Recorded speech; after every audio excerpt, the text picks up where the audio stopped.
예, 어제 태국 방콕에서 한일 국방장관이 만났지만 한일 군사정보보호협정 지소미아에 대해서는 양국 간 입장차만 확인했습니다. 이제 효력 상실까지 4일 남았습니다. 네, 한편 한미 군 당국이 이달 실시 예정이었던 한미연합 공중훈련을 전격 연기하기로 합의했는데요.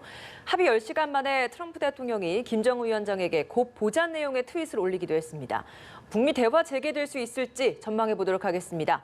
민정훈 국립외교원 교수, 박원곤 한동대 국제지역학과 교수 자리하셨습니다. 예, 어서 오세요. 네, 안녕하세요. 예, 먼저 한미연합훈련 연기 관련 내용부터 좀 다뤄보도록 하겠습니다. 양국이 조정할 수 있다는 얘기는 좀 나왔지 않습니까? 그런데 한미 국방장관이 만났는데 태국에서 연기를 결정을 했습니다. 북한 측이 그동안 담화를 통해서 불만을 표시를 해오기는 했습니다만 이렇게 전격 연기 결정 이유가 어디 있다고 보십니까? 아무래도 현재 북미 협상이 교착 상태에 있지 않습니까? 그 부분을 고려해서 트럼프 대통령이 용단을 내린 것 같아요.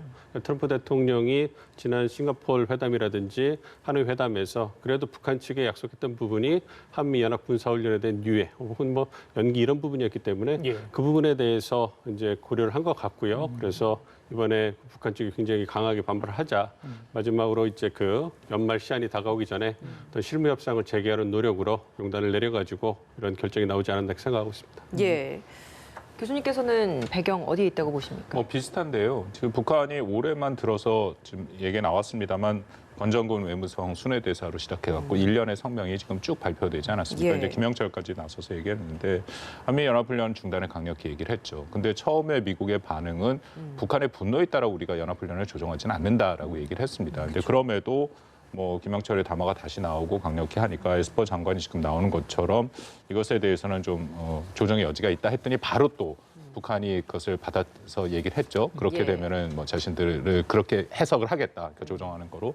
그래서 결국 조정이 됐습니다. 근데 핵심은 지금 에스퍼 장관도 얘기를 했습니다만 어떻게든지 지금 교착 상태에 있는 북미 회담을 어떻게 진행시키려 하는 이 동력을 살려야 되기 때문에 특히 연합훈련은 우리 민 교수님 말씀하신 것처럼 북한이 굉장히 민감하게 생각하는 것 중에 하나거든요. 그리고 알려지기로는 트럼프 대통령이 적지 않게 작년 6월 싱가포르에서도 그랬고 올해 또 6월 판문점 회동에서도 연합훈련 중단에 대한 그런 얘기를 했다라고 지금 알려지고 있는 상황에서 북한에 대한 입장을 어느 정도 반영을 했다. 근데 중요한 것은 과연 이것이 앞으로 실무회담으로 잘 연결될 것이냐 그게 관건이 되겠죠. 예. 트럼프 대통령도 이 한미연합훈련 연기하고 10시간 만에 바로 또 트윗에서 곧 보자라고 김정은 위원장에게 대화 재개를 촉구하는 또 메시지를 실었습니다. 이 한미 정상회담 다시 하자는 이야기인 것 같은데 대화를 계속 좀 끌어내려고 하고 있는 움직임인 것 같습니다. 네, 그렇습니다. 북미 정상회담을 끌어내기 위해서 사실 트럼프 대통령 이전에는 트윗 정치라는 게 굉장히 낯설었는데 굉장히 격식을 파괴하고 직접적으로 이제 전달하고 특히 대중들에게 언론에게 직접적으로 전파되는 메시지가 있어가지고 그 부분에 있어서 최고 지도자가 보이기에는 사실은 위험한 부분도 있지만 긴박한 순간에서 급박하게 이제 외교적인 전달할 때는 유효한 부분이 있다. 이게 보고 있습니다. 그래서 트럼프 대통령도 연말 시한에 대해서 이제 자신도 재선을 앞두고 북한 상황을 관리해야 되기 때문에 이렇게 실무회담이 교착 상태로 가고 이제 계속 그 북미 협상 진전된 무대에서 그렇게 되다 보면 내년 재선 국면에서 분명히 그 민주당 후보들한테 공격을 받을 게 뻔하거든요. 그렇기 때문에 어떠한 형식을 비르던 어떠한 절차를 거치던 간에 이제 빠르게 북미 협상을 재개를 해서 관리하는 그래서 다소나마 진전을 얻고 싶은 그런 마음이 있을 겁니다. 그러한 측면에서 아까 이제 연합군사훈련 부분은 계속 이제 비용이 많이 들은 어처구니 없는 짓다 이런 얘기도 많이 했지 않습니까? 그런 부분에서 이제 명분이 자신이 해왔던 얘기와 잘 맞아떨어지기 때문에 전격적으로 결정을 하고 그리고 나서 이제 만나자. 탑다운으로 왔기 때문에 결국은 트럼프 대통령이 손을 내밀어줘야 김정은 위원장의 움직일 공간이 생기고 이걸 통해 가지고 다시 한번 실무 협상을 재개해서 진전을 이뤄보자 이런 메시지를 보낸 것 같습니다. 예, 박 교수님, 북측에서 공식 반응은 없어요. 이 한미연합 훈련 연기에 대한 대신에 조선중앙통신은 이 낙하산 침투 훈련을 김정은 위원장이 공개 지도했다 이런 보도를 하지 않았습니까? 그래서 이것도 낙하산이라는 건 비행기에서 떨고 내는 그런 훈련일 텐데. 반응은 왜 하지 않고 이런 것만 계속해서 보도를 하는 지난번에 전술 비행대도 참관했다고 보도하지 않았습니까? 북한 측의 현재의 그런 모습은 우리가 어떻게 좀 해석할 수 있는 겁니까? 조금 기다려봐야 될 것 같습니다. 지금 트럼프 대통령의 트위터가 나온 지 얼마 안 됐고요. 그게 숨가쁘게 서로 주고받기가 되고 있는 상황 아닙니까? 일단 아까 말씀드린 것처럼 연합훈련 중단을 한미가 발표를 하니까 발표하자마자 북한이 인권 문제를 갖고 얘기를 다시 했어요. 외무성 대변인 담화를 통해서 인권 압살 책동을 하고 있다. 그렇기 예. 때문에 우리는 미국의 적대시 정책이 철회되기 전까지는 대화를 못 한다라고 예. 얘기했거든요. 그걸 받아서 지금 트럼프 대통령이 트위터를 한 건데 그 이후에 북한의 반응이 아직 안 나왔죠. 그래서 그건 조금 기다려 봐야 된다라고 생각이 듭니다. 결국 실무회담 말씀드린 것처럼 이것이 어떻게 실무회담이랑 연계가 되냐 안 되냐의 관건인데 그럼 북한의 조건은 지난 그 스웨덴 회담 결렬 이후에 바뀐 게 없습니다. 그 김명길 그 북한 대표죠. 외무성 순회대사가 분명히 얘기한 게 당시에 내세웠던 발전권과 생존권 그 얘기를 계속하고 있거든요. 그것이 완전히 해결되지 않는 한, 그러니까 다시 말씀드리면 미국이 입장을 바꾸지 않는 한 자신들이 거기에 앉을 이유가 없다. 이제 그런 식의 압박은 계속되고 있습니다. 직접적인 뭔가의 담화에 대한 표현은 없었습니다만 지금 나오고 있는 얘기처럼 조선중앙통신에서 이런 낙하산 침투 훈련 모습을 공개했다라는 것 자체가 이 정도로는 안 된다라는 이런 간접적 표현이기도 할까요? 그래서 연합훈련 관련돼서는 그 김영철이 얘기한 걸 한국과 미국이 다 들어준 거죠. 조건이 두 개였는데 하나는 연합훈련에서 연합공조훈련에서 미국이 빠지거나 아니면 예. 훈련을 중단해라 했는데 훈련을 사실 거의 중단을 한 거 아닙니까? 그래서 그건 받아준 거라고 생각이 되고요. 근데 더불어서 지금 나오는 저런 모습들은 북한이 지금 연말을 시한으로 잡고 있기 때문에 예. 계속해서 이 압박을 하는 그런 한국과 특히 이제 미국을 압박하는 그런 행동들은 계속 진행되고 있다. 그렇게 보시는 게 맞을 것 같습니다. 예. 예. 지난주 유엔 제3위원회에서 채택된 유엔 북한 인권 결의안 채택에 강력히 항의를 했다. 방금 말씀하셨잖아요. 그래서 이 대목에서 이걸 왜 북한이 또 했는지 인권 결의안 채택이라는 건 뭐 매년 해왔던 그런 거고요. 또 이번에는 저희들 공동 그 제안 참여하는 데서 빠지지 않았습니까? 이렇게 어떻게 보면 또 한미연합훈련 연기를 했고 또 성의 표시를 했는데 불구하고 이렇게 강하게 반발한 이유는 앞으로 협상의 인권 문제에 관련한 이야기도 좀 자기들이 하고 싶어서 하는 이유일까요? 어떻게 보십니까? 그러니까 글쎄요, 그 인권 문제하는 건 좀 생각이 다른데요. 왜냐하면 북미 협상을 앞두고 이제 비핵화와 이제 체제된 보장 조치, 제재 완화에만 집중하자라는 거죠. 그러니까 유엔이나 국제사회에서 이제 이 북한의 인권 문제가 있는데 왜 다루지 않느냐 이러한 목소리가 나올 수 있으니까 그런 예. 부분에 대해서 이제 이번에 실무 협상에 나서기 전에 정확하게 그리고 이제 발을 높이는 거죠. 이런 얘기를 하면 우리는 협상할 수 없다. 그러니까 인권 문제는 다가오는 실무 협상에서 꺼낼 생각을 하지 말아라. 이런 식으로 해서 압박을 하는 것이죠. 그러니까 이제 지금 보여주는 북한의 움직임은 이제 말씀하신 것처럼 낙하된 부대의 침투 훈련이라든지 이제 비행 훈련을 갖다가 그 김정은 위원장이 참관한다든지 이런 부분은 제가 볼 때는 북한 김정은 위원장으로서는 굉장히 좋은 그 카드가 되는 것이죠. 대외적으로는 미국과 그 한국에게 압박의 카드가 되는 거고 대내적으로는 자력갱생을 내세우고 이제 나름대로의 내부적으로 체제 안전 보장을 위해서 우리가 이렇게 내부적으로 노력하고 있다. 대내적 메시지를 보냄을 해가지고 만약에 연말 시한을 지키지 못하고 협상이 결렬됐을 때 이제 그 자력갱생 기초로 물러 들어가기 위한 명분을 쌓을 수 있기 때문에 북한으로서는 대외적 대내적으로도 뭐 이렇게 뭐 나쁘지 않은 카드다 이렇게 생각하고 있습니다. 그러니까 인권 문제 같은 경우에는 미국이 북한이 당연히 반응을 할 수밖에 없습니다. 특히 지금 계속 통과되고 있는 인권 결의안에 보면은 북한의 최고 책임자 사실 김정은을 얘기를 하는 거기 때문에 저희 국제형사재판소에 뭐 제소를 한다라는 내용이 들어 있으니까 우선 통과될 때마다 당연히 북한은 강력히 반발할 수밖에 없고요. 근데 인권 문제를 북한이 오히려 협상에 갖고 올 가능성은 매우 낮죠.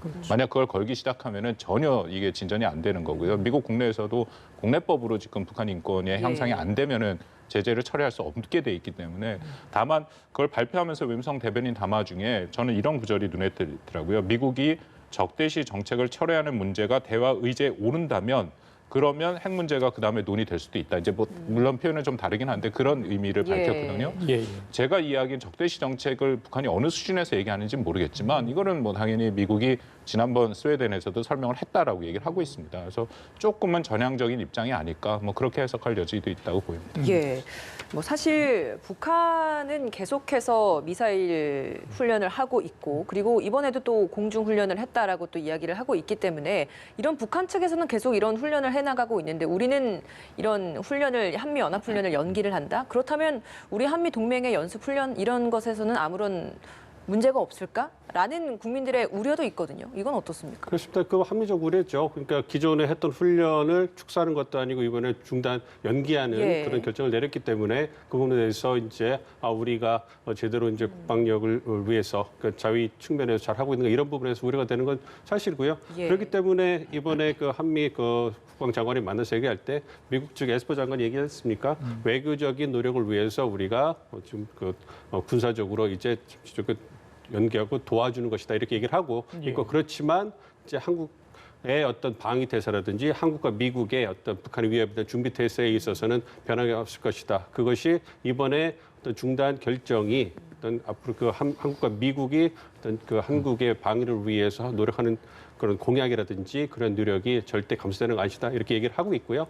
그리고 뭐 북한이 아무리 뭐 훈련한다고 해도 잘 아시는 것처럼 미국과 한국이 가지고 있는 군사력이 워낙 월등하기 때문에 물론 이것이 자만으로 빠지면 안 되겠지만 또 저희가 외교적 목적을 위해서 뭔가 보다 더 큰 단기적인 목적을 위해서 필요하다면 잠시 연기하는 것도 필요하지 않나 이렇게 생각하고 있습니다. 근데 연합훈련 중단에 좀 우려가 되는 게 있습니다. 특히 공중 연합훈련은 매우 중요하거든요. 이게 작전상 이 공군끼리의 작전은 반드시 연합을 할 수밖에 없습니다. 이게 빠르게 움직이는 그 비행체들이기 때문에. 근데 보면 작년에도 비질런트 에이스를 일단 유예를 했죠. 대신에 대대급의 그 훈련은 계속했는데 이번에도 대대급 훈련도 안 한다라는 거 아닙니까? 그렇게 되면 뭐가 문제냐면 일단 조종사들이 지형을 숙지해야 됩니다. 특히 미국 조종사들 지형 숙지하는 것이 나중에 전력화했을 때 실질적으로 전투 능력에 굉장히 차이가 있거든요. 또 하나는 말씀드린 것처럼 공군련을 연합으로 훈련을 해야 되기 때문에 대대급도 안 한다면 한미 연합 공군 능력의 여러 가지 것들을 측정을 못하고 또 하나는 이게 지금 제가 우려되는 게 북한 문제도 있지만 중국과 러시아 문제도 있지 않습니까? 그렇습니다. 러시아가 영공을 침공을 했거든요. 그래서 동해에서 비질런트 에이스 수준은 아니더라도 연합훈련을 하는 모습을 보여주면 이건 중국과 러시아에 대한 경고의 모습도 되고요. 마지막으로는 우리가 전시작전권 전환을 지금 하고 있지 않습니까? 그런 의미에서도 이 훈련이 돼야 우리가 이것을 앞으로 전작권을 전환했을 때도 과연 한국군이 이것을 잘 운영할 수 있을 것인가에 대한 그런 일종의 테스트가 되는데 이게 자꾸만 이렇게 유예되는 거가 좀 우려가 되고요. 그러니까 제가 말씀드립니다. 유예를 통해서 북한이 정말 전형적인 입장으로 나오면 좋은데 만약에 안 나온다면 우리가 이 부분에 대해서는 다시 좀 고려해볼 필요가 있다고 생각합니다. 알겠습니다. 어떤 안보 사항이 또 중요하고 가치가 있는지 시청자들이 좀 판단을 할 것 같고요. 지소미아 얘기 좀 하겠습니다. 한일 군사정보보호협정 이제 효력 상실까지 4일 남았습니다. 어제 한일 국방장관이 태국에서 만났죠. 40분간 대화를 했고 그런데 입장차만 확인을 했습니다. 물론 국방장관이 만났다. 물론 외교 쪽으로 해결할 부분이 있기 때문에 한계가 있었을 거라는 지적도 있습니다만 결국에는 이렇게 끝나는 겁니까? 어떻게 보십니까?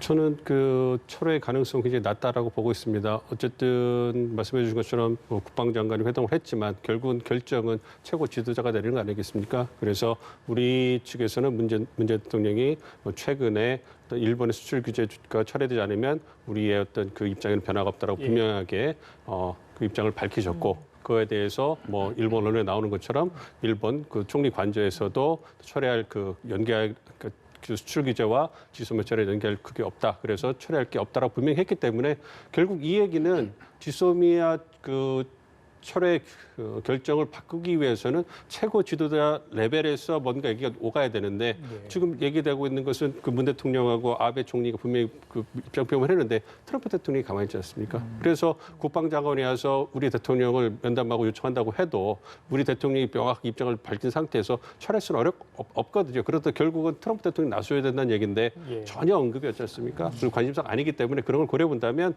어떤 철회 결정이 난 다음부터 최고 지도자의 입장을 변화시킬 만한 그러한 현상이 변화가 없었기 때문에 그리고 앞으로도 남은 기간 동안에 그런 현상 변화시키기 어렵다고 생각하기 때문에 그 철회 그 결정을 번복하기에는 쉽지 않을 것이다 이렇게 예상하고 있습니다. 예.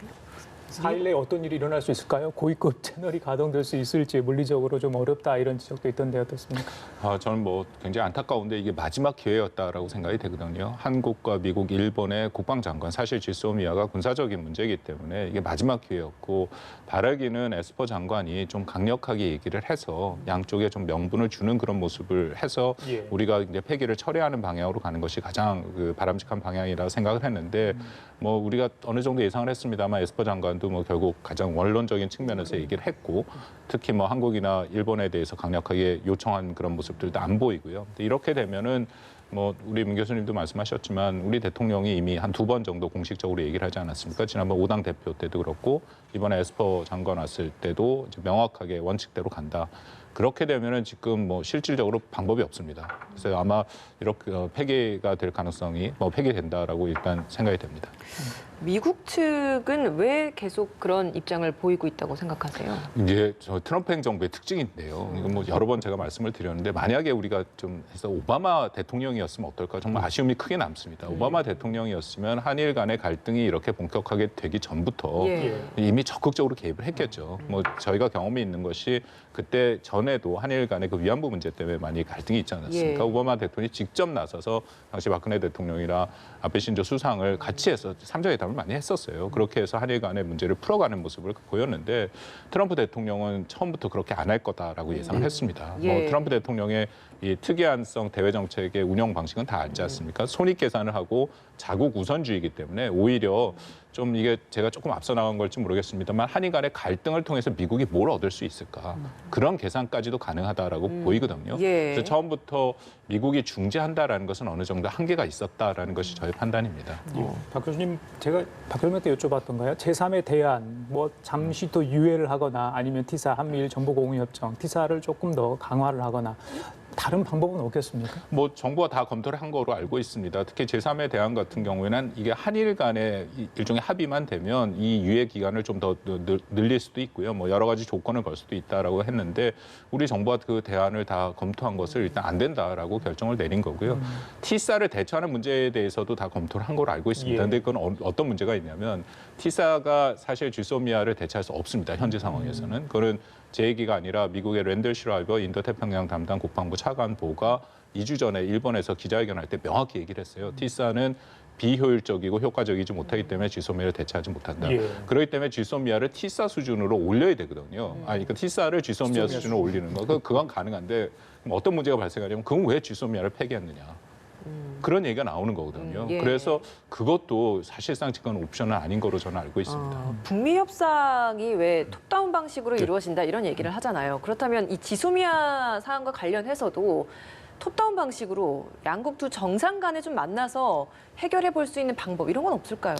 박 교수님이 정확히 말씀해 주셨지 않습니까? 오바마 대통령 같았으면 이런 일이 벌어졌겠는가? 아까 박 교수님이 잘 쓰시는 그 용어 중에 이제 트럼프 행정부의 그 특징이라고 할 트럼프 대통령 특징 중에 거래 중심적인 동맹관 이 말씀 쓰시거든요. 저도 예. 공감을 합니다. 근데 오바마 대통령은 가치 중심적인 동맹관이잖아요. 그래서 그 동맹을 하나의 큰 가치로 보고 그 안에서 돌아가는 일들이 유기적으로 움직이고 서로 이제 그 시너지 효과를 볼 수 있도록 이렇게 하는데 트럼프 대통령이 보여주는 동맹관은 거래 중심적이기 때문에 예. 사안별로 분절돼 있다는 겁니다. 그래서 방위 분담금 문제라든지 연합군사훈련 문제라든지 아니 한미 FTA의 문제라든지 관세 문제 이런 것은 자신이 생각할 때 거래 중심적으로 의미가 있기 때문에 하나하나 관심을 두고 보지만 지소미아 같은 경우에는 자기가 봤을 때 아까 박 교수님 말씀해 주신 미국에 별 이익이 될 것이 없다. 즉 자신한테 이득이 될 것 없다고 보기 때문에 관심이 없는 것이죠. 그래서 미국 말고도 이제 한일 양국 정상 간의 만남에 대해서는 어떻게 보십니까?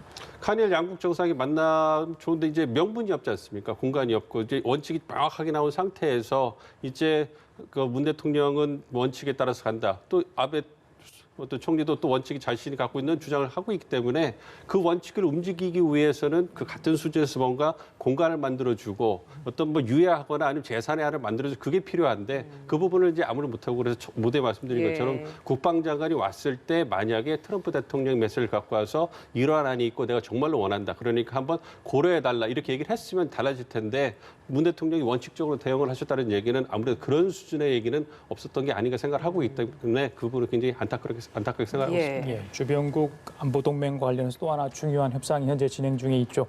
방위 분담금 협상입니다. 오늘부터 이틀간 3차 회의가 서울에서 진행이 됩니다.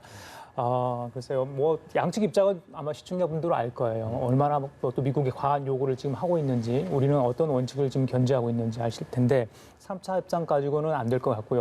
연내 아마 타결되기도 어렵다는 게 아마 내용인 것 같아요. 계속 미국은 지난번에 했던 것처럼 5배층의 주장을 계속 할까요? 어떻게 보십니까? 뭐 드와트 그 대표가 지난번에 한번 왔었죠. 예. 그래서 비공개로 좀 얘기를 했던 내용들이 지금 조금씩 알려지고 있는데 일단은 50억 달러, 지금 5배 말씀하시지 않습니까? 뭐 그거는 정말 우리가 받을 수 없는 금액은 명확하고요. 예. 거기에 대해서 꼭 처음 자신들이 요구한 금액이 최종적으로 결정은 되는 것은 아니다라는 얘기를 했답니다. 그 의미는 이게 협상이 여지가 있다라고 볼 수 있는 거고요. 근데 다만 미국이 지금 굉장히 관심을 갖고 있는 건 연내 타결을 해야 된다라는 주장을 급히지 않고 있습니다. 얼마 전에 SCM에서도 아예 연내 타결을 목표로 한다라는 그런 얘기까지도 명확히 나왔거든요. 왜냐하면 트럼프 대통령 입장에서는 이게 새롭게 바뀐 거에 대해서 한국을 첫 대상으로 하는데 연내가 넘어간다는 건 이게 미타결이 되는 거거든요. 그렇게 되면 다음 일본으로 넘어가고 한국에서 그걸 못했는데 일본에서 하는 게 여러 가지 어려움이 있을 수밖에 없기 때문에 지금 아마 금액은 어느 정도 타협의 여지가 있지만 아마 시기는 미국이 오히려 더 강력하게 그 연내 타결을 강조할 가능성은 큽니다. 미국 조야에서도 트럼프식의 이런 방위비 분담금 협상에 대해서 비판을 하는 목소리도 있다고 들었습니다. 동맹과 관련해서 뭐 동맹을 너무 이런 계산적으로 생각을 하는 것에 대해서는 우려를 하고 있는 부분인 것 같은데 트럼프 대통령이 이런 부분에 대해서는 귀담아 듣지는 않을까요? 글쎄요. 사실 좀 안타까운 부분이 있는데요. 말씀해 주신 것처럼 이제 저희가 미국 측 카운터파트를 만나서 얘기하면서 이 얘기를 굉장히 좀 민감하게 반응하고 싫어합니다. 그러니까 자신들이 지금까지 어떤 한미 동맹이라든지 어떤 주한미군에 있어서 항상 주장했던 그거거든요. 미국은 상수다. 우리는 너네들에 대한 한국이나 일본에 대한 방위력, 억제력에 있어서는 변함이 없고 이러한 그 미국의 어떤 입장을 잘 알고 따라와 달라 이런 입장이었는데 이제 트럼프 행정부 들어와서 그게 바뀌기 때문에 그리고 저희가 이제 그런 부분에 대해서 너무 거래 중심적이 아니냐. 그럼 미군이 용병인 거냐. 어떻게 된 거냐 이렇게 하면 굉장히 좀 불쾌하고 난감해하는 보이거든요. 그렇지만 이제 트럼프 대통령이 주장하는 미국 중심주의가 이제 아무래도 동맹국들의 어떤 확대된 기여와 역할을 갖다 주장을 하고 있기 때문에 그런 부분에서 이제 계속 좀 거센 압박을 하고 있는데요. 그러니까 미국 그 인사들도 그럽니다. 이게 다 받아들이지 않을 거지만 그래도 좀 더 확대된 기여와 역할을 해줘야 된다 이런 입장에는 이제 또 어느 정도 이제 같이 이제 동조하는 부분이 있기 때문에 아무래도 그런 부분에 대해서는 우리가 이제 오늘 그 드하트 대표가 오면서 기자회견하면서 얘기했던 게 수용 가능하고 양측 지지를 얻고 긍정적으로 이제 타결할 수 있기를 희망한다 얘기를 했기 때문에 그 부분에 수용 가능한 부분에 있어서 우리가 치열하게 협상을 해서 이제 좀 우리에게 받아들일 수 있는 숫자를 얻어내는 게 중요하지 않나 생각하고 있습니다. 쭉 지금 저희가 북미 협상 이야기를 하고 그다음에 지소미아 이야기 그리고 또 방위비 협상 이야기를 하고 있는데 이게 사실 뭐 한미 그리고 북한과의 관계에서도 다 좀 연결된 부분의 내용입니다. 때문에 이렇게 계속해서 미국이 원치 않는 방식으로 뭐 이런 방위비 협상도 이루어지고 지소미아도 종료가 되고 이렇게 된다면 결국에는 북한 비핵화 협상 관련된 이야기를 할 때 미국 측이 우리를 좀 배제시키는 지금도 북한이 통미봉람을 진행하고 있는 상황 아니겠습니까? 우리 측을 좀 배제하는 형식으로 가는 이런 움직임에 대해서는 어떻게 걱정하십니까? 지금 한미 간의 가장 공조가 잘 되는 분야가 사실 비핵화 협상인데요. 이도훈 한반도 평화보수 본부장이랑 비건 이제 부장관인데 간의 그 라인은 실시간으로 소통이 되는 걸 여러 차례 저도 직접 확인을 했습니다. 그만큼 잘 되고 있는데 근데 말씀하신 가능성을 배제할 수는 없죠. 근데 특히 제가 걱정하는 거는 지소미아와 방위분담 우리가 둘 다 압박을 받고 있는데 미국 내에서는 이 방위분담은 아까 민 교수님 말씀하신 것처럼 미국 내에서도 다른 목소리가 분명히 있습니다. 이게 트럼프 대통령이 과다하게 요구하는 거고 이렇게 해갖고 동맹의 신뢰성이 약화되고 동맹이 약화된다. 반대의 경계의 목소리 분명히 있거든요. 근데 반대로 이쪽 지소미아는 그런 목소리가 거의 없습니다. 그렇기 때문에 저는 오히려 방위 분담 협상은 한국뿐만 아니라 비슷한 처지에 있는 다른 국가 또 워싱턴에 있는 분위기 물론 그것을 너무 우리가 적극적으로 해서 트럼프 대통령을 또 건드리면 이 트럼프 대통령이 더 강력하게 나올 수 있지만 어느 정도 우리가 그 협력의 여지가 있습니다. 근데 지소미아는 그게 없다라는 게 제가 제일 안타까운 거거든요. 이걸 폐기하게 되면 또 지소미아와 방위 분담과도 연계가 있어서 트럼프 대통령은 지소미아를 폐기했기 때문에 오히려 방위 분담을 더 한국한테 압박을 할 가능성이 있다라는 거죠. 그래서 이 사안이 지금 세계가 연결된 건 맞습니다. 그렇기 때문에 첫 단추인 이 지소미아가 지금 폐기가 되면 그 다음으로 이 악영향을 줄 가능성이 커서 좀 우려가 되죠. 알겠습니다. 마지막으로 짧게요. 오늘이 금강산 관광 시작한 21주년이 되는 날이라고 합니다. 지난번에 북측이 일방적으로 남측 시설을 철거하겠다. 우리 측은 계속 두 번에 걸쳐서 협의 요청을 했는데 북측은 뭐 별다른 이야기를 그러니까 저희들이 원하는 답을 내지 못하고 있지 않습니까?